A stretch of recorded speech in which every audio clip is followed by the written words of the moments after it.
this note of like vulnerability and intimacy, I mean, Eleni, you touched on it earlier, and Tori as well, sort of like what science fiction and fantasy um, provided you in terms of like emotional or personal development, empathy, things like this.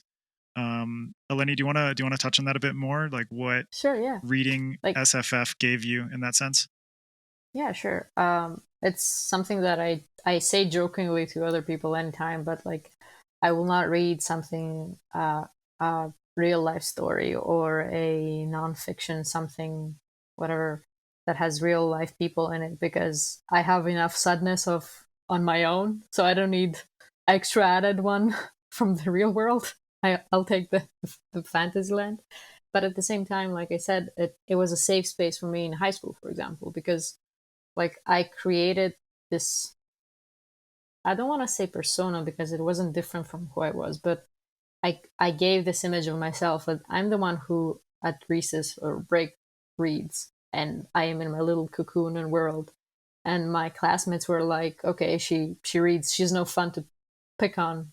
So I would hear the others go and make a mess or pester each other or even hurt each other, play fighting and whatever. And I was in my little corner safe because I was reading. And also like the simple distraction aspect of it, like you go through big changes in life and you need some time off from real life. So when I moved out for college or university, I changed country. It was the first time that I completely moved away on my own, and I had no friends. I am a shy person in general, so it's not like my first day in uni I met everyone and I started hanging out with everyone suddenly.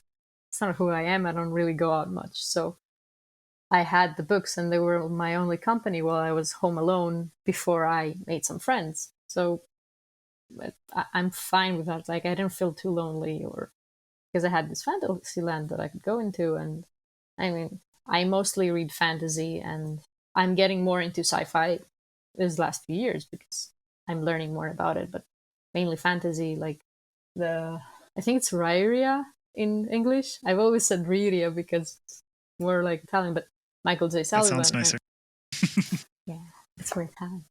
But I remember it was the first fan email I ever wrote. I was like, I need to tell this author that his books made me feel safe, made me feel not lonely while I changed countries.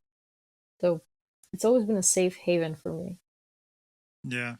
And Tori, you mentioned earlier that you, um, starting with Twilight and especially with Hunger Games, you had this feeling of like connecting with the characters and um, feeling like reading them on the page really helped you, I guess, to understand yourself a little bit better.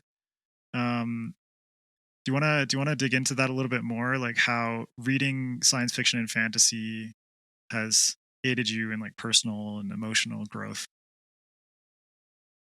Um, I just want to say that I may need to duck out after this because my family's coming over for my graduation, so I kind of gotta. But to answer your question, I'll say that it's very hard to answer your question. Um, with books like Twilight, I don't I don't want to turn this into another exploring my own psyche rant like I did a few minutes ago, but I was very, very much under the impression that I was going to live the rest of my life alone. And I was a kid, so obviously, I didn't know any better, but I thought that I was unlovable. And I read, I read books with romance interests, and I read books with romantic plot lines, and Twilight and the Hunger Games, they had those for me. They had obviously Bella and Edward, and then Katniss and Peeta, um and then I found that it was more than that. I found that it wasn't just the love aspect that I really enjoyed. it was these characters that were taking control of their lives. You know, Katniss is in a remotely controlled arena, and people are watching her every move. And, you know, Bella is constantly put into situations where she's weak and she's very much human, surrounded by non-humans, and they're both put in these situations where, you know, they don't have any control. And then over the course of the series, they take that control back, and it's just really, really empowering to watch and to read and to, you know, just be viscerally a part of. Because when I read, I don't just read. You know, I'm in there, and I'm right next to the characters. Yeah. I read deeply, I guess, is what you would call it. You empathize. Yeah, I guess. And then I guess that's a good word. Yeah. But anyway, my train of thought is gone. You're with the characters. Yes, they're good role models. Exactly.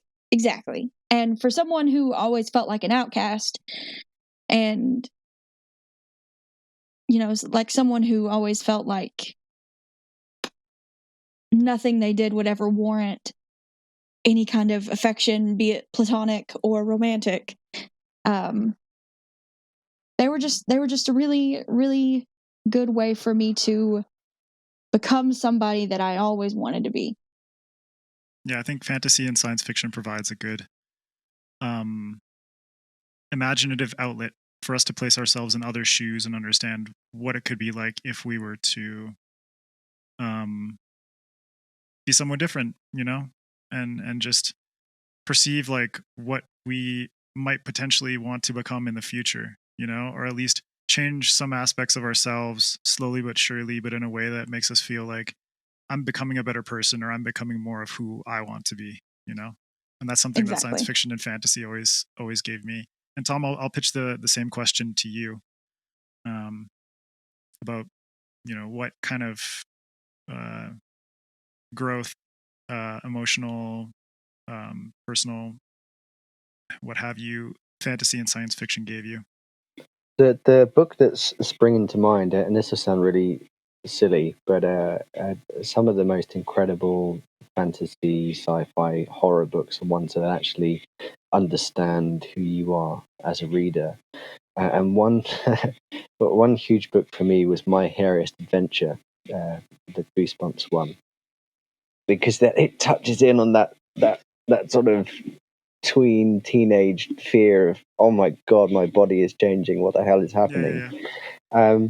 I was a hairy kid. It will not surprise you to hear. So, you know, I was so much hairier than all my classmates, and there's this story about a guy who's grown hair on the backs of his hands, and thankfully I wasn't turning into a dog like he was, but it still helped me process what was happening to me. Like, this is body horror. This is interesting to read through, but, you know, I am going through things. I'm growing up, and it's scary.